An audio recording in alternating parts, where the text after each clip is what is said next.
ಬಹಳಷ್ಟು ಸರಿ ಈ ಇತ್ತೀಚೆಗೆ ಭಾರತೀಯ ಜನತಾ ಪಾರ್ಟಿಯವರು ಖರ್ಗೆ ಸಾಹೇಬರ ಬಗ್ಗೆ ಅನೇಕ ವಿಚಾರಗಳನ್ನು ಮಾತಾಡಿದ್ದಾರೆ. ತೀರ್ಥಹಳ್ಳಿಯಲ್ಲಿ, ಶಿವಮೊಗ್ಗದಲ್ಲಿ ಎಲ್ಲ ಭಾರಿ ಕೆಟ್ಟದಾಗಿ ಹೇಳಿಕೆ ಕೊಟ್ಟಿರ್ತಕ್ಕಂಥದ್ದು ಮತ್ತು ಪ್ರತಿಭಟನೆ ಮಾಡಿರ್ತಕ್ಕಂಥದ್ದು ನನ್ನ ಗಮನ ಬಂದಿದೆ. ಅದಕ್ಕೆ ನಾನು ಒಂದು ಉತ್ತರ ಕೊಡಬೇಕು ಅನ್ನೋ ಕಾರಣಕ್ಕಾಗಿ ನಾನು ಇವತ್ತು ಈ ಪತ್ರಿಕಾಗೋಷ್ಠಿನ ಅದು ಒಂದು ಮೊದಲನೇ ಕಾರಣ. ತಮ್ಮಲ್ಲಿ ನಾನು ವಿನಂತಿ ಮಾಡ್ಕೊಳ್ತಕ್ಕಂಥದ್ದು ಇಷ್ಟನೇ. ಎಐಸಿಸಿ ಅಧ್ಯಕ್ಷರಾಗಿರ್ತಕ್ಕಂಥ ಮಲ್ಲಿಕಾರ್ಜುನ ಖರ್ಗೆ ಅವರು ಕರ್ನಾಟಕದಲ್ಲಿ ಸುಮಾರು 8 ಸಾರಿ ಶಾಸನಸಭಾ ಸದಸ್ಯರಾಗಿ, ಮಂತ್ರಿಯಾಗಿ, ಪಕ್ಷದ ವಿವಿಧ ಹುದ್ದೆಗಳನ್ನು ಹೊಂದಿ ಮತ್ತು ಪಾರ್ಲಿಮೆಂಟ್ ಸದಸ್ಯರಾಗಿ, ಯುಪಿಎ ಸರ್ಕಾರದಲ್ಲಿ ಮಂತ್ರಿಯಾಗಿ ಮತ್ತು ವಿರೋಧ ಪಕ್ಷದ ನಾಯಕರಾಗಿ ಪಾರ್ಲಿಮೆಂಟ್ನಲ್ಲಿ, ರಾಜ್ಯಸಭಾ ಮೆಂಬರ್ ಆಗಿ, ರಾಜ್ಯಸಭೆಯಲ್ಲಿ ವಿರೋಧ ಪಕ್ಷದ ನಾಯಕರಾಗಿ ಕೆಲಸ ಮಾಡಿರ್ತಕ್ಕಂಥ ಅವರು ಹೇಳಿಕೆ ಕೊಟ್ಟಿರ್ತಕ್ಕಂಥದ್ದು ಬಿಜೆಪಿಯ ಸಿದ್ಧಾಂತದ ಬಗ್ಗೆ ಹೇಳಿಕೆ ಕೊಟ್ಟಿರ್ತಕ್ಕಂಥದ್ದು. ಯಾರ್ಯಾರು RSS ನವರು ಇದ್ದಾರೆ, ಬಿಜೆಪಿ ಕೊಲ್ಲಿ ಅಂತ ಅಲ್ಲ, ಅದನ್ನೊಂದು ಅರ್ಥ ಮಾಡ್ಕೋಬೇಕು. ಭಾರತೀಯ ಜನತಾ ಪಾರ್ಟಿಯ ಮುಖಂಡರುಗಳು ಸೈದ್ಧಾಂತಿಕವಾಗಿರ್ತಕ್ಕಂಥ ಏನು ಅವರ ದೋಷ ಇದೆ, ಅವರು ವಿಷಜಂತುಗಳು ಅಂತಕ್ಕಂಥ ಹೇಳ್ತಕ್ಕಂಥದ್ದು ಈಗಲೂ ಕೂಡ 100% ಕರೆಕ್ಟ್. ನೀವ್ಯಾರು ಪ್ರಶ್ನೆ ಕೇಳಿದ್ರೆ ಅದಕ್ಕೆ ಉತ್ತರ ಕೊಡಕ್ಕೆ ನಾನು ಸಿದ್ಧ ಇದ್ದೇನೆ. RSS ನವರು ಇರ್ಬೋದು, ಭಾರತೀಯ ಜನತಾ ಪಾರ್ಟಿಯ ಸಾಫ್ಟ್ ಆಗಿರೋರು ಇರ್ಬೋದು, ಯಾರೇ ಕೇಳಿದ್ರು ಕೂಡ ಖರ್ಗೆ ಅವರು ನನ್ನ ಇದರೊಳಗೆ ನಾನು ವೇದ ಉಪನಿಷತ್ತಿನ ಬಗ್ಗೆ ಮಾತಾಡಕ್ ಹೋಗಲ್ಲ, ಮನುಸ್ಮೃತಿ ಬಗ್ಗೆನೂ ಮಾತಾಡ್ಲಿಕ್ಕೆ ಹೋಗಲ್ಲ. ಆದ್ರೆ ಚಿಂತನ ಗಂಗಾ ಏನಿದೆ, ಅವರ ಚಿಂತನ ಗಂಗಾ ಇರತಕ್ಕಂಥದ್ದು ಗೋಳ್ವಲ್ಕರ್ ಮತ್ತು ಹೆಗಡೆವಾರು ಅವ್ರ ಫೋಟೋ ಇಟ್ಕೊಂಡು ಮದುವೆ ಮನೆಯಲ್ಲೆಲ್ಲ ನಾನು ಹೋಗಿದ್ದೆ, ನೋಡಿದ್ದೇನೆ. ಅಷ್ಟು ಅವ್ರಿಗೆ ಆಸಕ್ತಿ. ಆ ಚಿಂತನ ಗಂಗಾ ಪುಸ್ತಕದಲ್ಲಿ ಪುಟ 36-37 ಜಾತಿ ವ್ಯವಸ್ಥೆಯನ್ನು ಸಮರ್ಥನೆ ಮಾಡ್ತಾ ಇದ್ದಾರೆ. ಆ ಜಾತಿ ವ್ಯವಸ್ಥೆನಲ್ಲಿ ಬ್ರಾಹ್ಮಣ ತಲೆಯಲ್ಲಿ ಹುಟ್ಟಿದ್ದಾರೆ, ಕ್ಷತ್ರಿಯ ಬುದ್ಧಲ್ಲಿ ಹುಟ್ಟಿದ್ದಾರೆ, ವೈಶ್ಯರು ಉಡಂಗಲ್ಲಿ ಹುಟ್ಟಿದ್ದಾರೆ, ಪಾದದಲ್ಲಿ ಶೂದ್ರ ಹುಟ್ಟಿದ್ದಾರೆ, ದಲಿತರು ಎಲ್ಲಿದ್ದಾರೆ? ಊರಿಂದ ಹೊರಗೆ, ಕಾಂಪೌಂಡಿಂದ ಹೊರಗೆ. ಅವರು ಪಂಚಮರು. ಆ ಕೇರಿಯಿಂದ ಬಂದಂತ ಒಬ್ಬ ವ್ಯಕ್ತಿ 60-70 ವರ್ಷಗಳ ಕಾಲ ಈ ದೇಶದಲ್ಲಿ ಹೋರಾಟ ಮಾಡಿ ಆ ಸಿದ್ಧಾಂತವನ್ನ ನಮಗೆ ಇನ್ನೂ ಕೇರಿಯಿಂದ ಹೊರಗಿಟ್ಟಿದ್ದಾರೆ ಅಂತ ಆ ಸಿದ್ಧಾಂತವನ್ನ ವಿಷಜಂತುಗಳು ಹೋಲಿಸಿದ್ರೊಳಗೆ ಏನ್ ತಪ್ಪಿದೆ ಅನ್ನೋದು ನನಗೆ ನನ್ನ ಲೆಕ್ಕದಲ್ಲಿ ಈ ಶೂದ್ರ ವರ್ಗದವರು, ವೈಶ್ಯರು, ಕ್ಷತ್ರಿಯರು ಮತ್ತೆ ಮೇಲಿರತಕ್ಕಂಥ ಬ್ರಾಹ್ಮಣ ಸಮಾಜ, ಈ 21% ಏನಾದ್ರು ಅವ್ರಿಗೆ ಸಿಟ್ಟಿದ್ದಿದ್ರೆ, ದ್ವೇಷ ಇರೋದಾಗಿದ್ರೆ, ಈ ದೇಶದ 114 ಕೋಟಿ ಜನರಲ್ಲಿ 20-25% ಅವರೇ ಇದ್ದಾರೆ.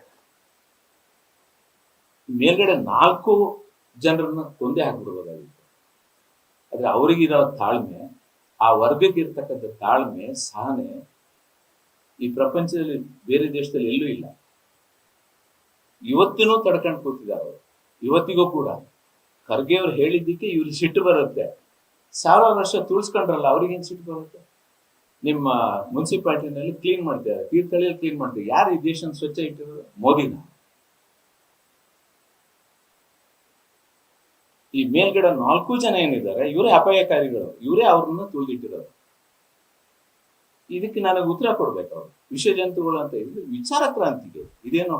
ಈ ಕುವೆಂಪು ಯಾರು ಜಾತಿವಾದಿಗಳಿರ್ತಾರೆ ಅಥವಾ ಯಾರು ಮೌಢ್ಯಗಳಿರ್ತಾರೆ, ಅದಕ್ಕೆ ಗುಂಡಲ್ಲಿ ಹೊಡಿರಿ, ತಲೆ ಗುಂಡು ಹೊಡಿಬೇಕು, ಎದೆಗಲ್ಲ ತಲೆಗೆ ಹೊಡಿಬೇಕು ಅಂತ ಹೇಳ್ತಕ್ಕಂಥದ್ದು ಏನ್ ಮನುಷ್ಯರು ಕೊಂದು ಅಂತ? ಕೊಲ್ಲಿ ಅಂತ ಅಲ್ಲ. ಆ ವರ್ಗ ಸಿಟ್ಟು ಬಂದಿದ್ರೆ ಇಷ್ಟು ವರ್ಷ ಅಲ್ಲ, ನಾವು ಕಾಫಿನ ಲೋಟದಲ್ಲಿ ಕೊಟ್ಟಿಲ್ಲಲ್ಲ ಸಾರ್, ನಾವು ನೋಡಿದ್ರೆ ಆ ಸಮುದಾಯಕ್ಕೆ ಚಿಪ್ಪಲ್ ಕೊಟ್ಟಿದೀವಲ್ಲ ನಾವು. ನಾಯಿನ ಎದೆಗೆ ಓದ್ಕೋತೀವಿ, ಮನುಷ್ಯನ ಕಾಂಪೌಂಡಿಂದ ಹೊರಬಿಡ್ತೀವಿ. ಯಾರಿಗೆ ಸಿಟ್ಟಿರಲ್ಲ? We should appreciate his patience. ಇದನ್ನ ನಾನು ಹೇಳ್ತಕ್ಕಂಥದ್ದು ಅವ್ರು ಏನ್ ಹೇಳಿದ್ದಾರೆ ಅದನ್ನ ನಾನು ಸಮರ್ಥನೆ ಮಾಡಿದ್ದಾರೆ. ಮತ್ತು ಅಷ್ಟು ಸೌಮ್ಯವಾಗಿರೋದೇ ನಮ್ಮ ಅದೃಷ್ಟ ಅಂತ ನಾನು ಭಾವಿಸ್ಕೊತೀನಿ. ಆ ಸಮಾಜದ ಬಗ್ಗೆ ನನಗೆ ಗೌರವ ಇದೆ. ಬಹುಶಃ ಅವ್ರಿಗೆ ಇನ್ನೂ ಸಿಟ್ಟು ಬಂದಿಲ್ಲಲ್ಲ ಅನ್ನೋ ನನ್ಗೆ ಆಶ್ಚರ್ಯ ಆ ಸಮಾಜಕ್ಕೆ. ಅದೇನ್ ತುಳಿಯೋದ್ರೊಳಗೆ ಮೇಲ್ 4 ಜನನೇನು ಒಬ್ರಿಗಿಂತ ಒಬ್ರು ಕಡಿಮೆ ಇಲ್ಲ, ಎಲ್ಲರೂ ಕರೆಕ್ಟಾಗೆ ತುಳಿದಿದ್ದಾರೆ, ಶೂದ್ರರು ಸೇರೇ ತುಳಿದಿದ್ದಾರೆ, ಯಾರೇನ್ ಕಡಿಮೆ ಮಾಡಿಲ್ಲ, ಯಾರೇನ್ ಕಡಿಮೆ ಮಾಡಿಲ್ಲ. ಅಷ್ಟು ಸಿಟ್ಟು ಬಂದ್ಬಿಡ್ತಲ್ಲ ಇವರಿಗೆ ಖರ್ಗೆ ಸಾಹೇಬ್ರ ಮೇಲೆ. ಇದನ್ನ ನಾನು ಖಂಡಿಸ್ತಾ ಇದ್ದೇನೆ ಬಿಜೆಪಿಯ ಆ ಎಲ್ಲ ಮುಖಂಡರುಗಳಿಗೆ. ಮತ್ತೆ ಇದೇನಾಗಿದೆ, ಇವತ್ತು ನಾರಾಯಣ ಸ್ವಾಮಿ ಮಾತಾಡ್ತಾರೆ, ದಲಿತ ವರ್ಗದವ್ರ ಹತ್ರ ಹೆಸರು ಮಾಡ್ತಾರೆ. ನಾನು ಹೇಳ್ತಕ್ಕಂಥದ್ದು, ರಿಸರ್ವೇಶನ್ ಇಲ್ಲದೆ ಇದ್ದಿದ್ರೆ ನಾರಾಯಣ ಸ್ವಾಮಿ ಅಲ್ಲಿ ಒಳಗೆ ಹೋಗಕ್ಕಾಗ್ತಿತ್ತ? ಇವರೆಲ್ಲ ರಿಸರ್ವೇಶನ್ ಕೆಟಗರಿಯಿಂದ ಬಂದವರು ಒಳಗಡೆ. ಇವತ್ತು ನಾನು ಕೇಳ್ತೇನೆ, ರಿಸರ್ವೇಶನ್ ಯಾಕೆ ವಿರೋಧ ಮಾಡಿದ್ರು? ಮಂಡಲ್ ಕಮಿಷನ್ ವಿರೋಧ ಮಾಡಿದವರು ಯಾರು? ABP ಅವರು. ABP ಯಾರು ಬ್ರಾಂಚ್ ಅದು ಹೇಳ್ಬೇಕಲ್ಲ ಅವರು. ABP ಯಾವ ಬ್ರಾಂಚ್ ಅದು? ನಾರಾಯಣ ಸ್ವಾಮಿ ಗೊತ್ತಿಲ್ವಾ? ಅವಾಗ ಕಾಂಗ್ರೆಸ್ ಅಲ್ಲೇ ಇದ್ರಲ್ಲ ಅವರು. ಮಂಡಲ್ ಕಮಿಷನ್ ಅನ್ನು ವಿರೋಧ ಮಾಡಿ ABP ಅವರು ವಿರೋಧ ಮಾಡ್ತಕ್ಕಂಥದ್ದಲ್ಲಿ ಈ ವಿರೋಧ ಪಕ್ಷ ನಾಯಕರು ಒಳಗಡೆನೆ ಇದ್ರಲ್ಲ. ಇಲ್ಲಿ ಆರ್ಥಿಕ ಸಮಾನತೆ ಒಂದೇ ಅಲ್ಲ, ಸಾಮಾಜಿಕ ಸಮಾನತೆಯೂ ಕೂಡ ಇದ್ರೊಳಗಿದೆ ಅನ್ನೋದನ್ನ ಅರ್ಥ ಮಾಡ್ಕೋಬೇಕು. ಆದ್ರಿಂದ ನಾನು ಖರ್ಗೆ ಅವ್ರು ಏನ್ ಹೇಳಿಕೆ ಕೊಟ್ಟಿದ್ರೆ ಅದಕ್ಕೆ ಪೂರಕವಾಗಿದ್ದೇನೆ ಮತ್ತು ಅದನ್ನು ನಾನು ಸಮರ್ಥನೆ ಮಾಡ್ತೇನೆ. ವಿಚಾರ ಕ್ರಾಂತಿಗೆ ನಾನು ಕೂಡ ಆ ವಿಚಾರ ಕ್ರಾಂತಿಯನ್ನೇ ವಿರೋಧ ಮಾಡ್ತಕ್ಕಂಥವ್ನು. ಆದ್ರಿಂದ ಖರ್ಗೆ ಅವರು ಹೇಳಿದ್ರೊಳಗೆ 100% ಸತ್ಯ ಇದೆ. ಆದ್ರೆ ಅದನ್ನು ವಿರೋಧ ಮಾಡಿದವ್ರು ಬದುಕಿದ್ದು ಹೇಗೆ ಇದೆ, ಆ ಸಮಾಜಕ್ಕೆ ಇನ್ನೂ ಕೂಡ ಪರಿಪೂರ್ಣವಾದ ಬೆಂಬಲ ಸಿಕ್ಕಿಲ್ಲ. ಅವ್ರೇನಾದ್ರು ರಸ್ತೆಗೆ ಇಳಿದ್ರೆ ಇವರೆಲ್ಲ ಜಾಗ ಖಾಲಿ ಮಾಡ್ಬೇಕಾಗುತ್ತೆ.